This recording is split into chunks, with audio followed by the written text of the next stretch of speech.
ഇന്ന് കുറച്ച് ശംഖുപുഷ്പം കിട്ടിയിട്ടുണ്ട്. അപ്പോൾ അത് വെച്ച് ചെറിയ ക്വാണ്ടിറ്റിയിലുള്ളൊരു ഷാമ്പു ചെയ്യാം. 300 ml ആണ് ഞാൻ ചെയ്യാൻ ഉദ്ദേശിക്കുന്നത്. അതിനു വേണ്ടി 1/2 ടീസ്പൂൺ ഉലുവയും ഒരു 3 വിരൽ ഒതുങ്ങാവുന്ന അത്ര രാമച്ചം എടുത്ത് ശംഖുപുഷ്പം കൂട്ടി നല്ലപോലെ കഴുകി വൃത്തിയാക്കി ഒരു പാത്രത്തിലേക്ക് ഇട്ട് 150 ml DM വാട്ടറും ഒഴിച്ച് നല്ലപോലെ തിളപ്പിച്ച് വറ്റിച്ച് ഒരു പാത്രത്തിലേക്ക് അരിച്ചെടുക്കുക. ഒരു ബൗളിലേക്ക് ഞാനിത് അരിച്ചെടുത്തിട്ടുണ്ട്. എനിക്ക് 145 ml ലിക്വിഡാണ് ഇതിൽ നിന്ന് കിട്ടിയിട്ടുള്ളത്.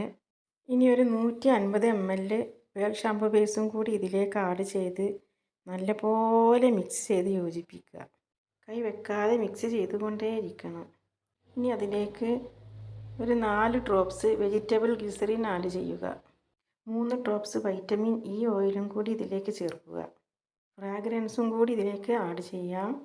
ഒരു 5 ഡ്രോപ്സ് ശംഖുപുഷ്പത്തിൻ്റെ ഫ്രാഗ്രൻസാണ് ഞാൻ അതിലേക്ക് ആഡ് ചെയ്തിട്ടുള്ളത്. നല്ലപോലെ മിക്സ് ചെയ്ത് ഒരു 6 മണിക്കൂർ നമുക്കിത് അടച്ച് വെക്കാം.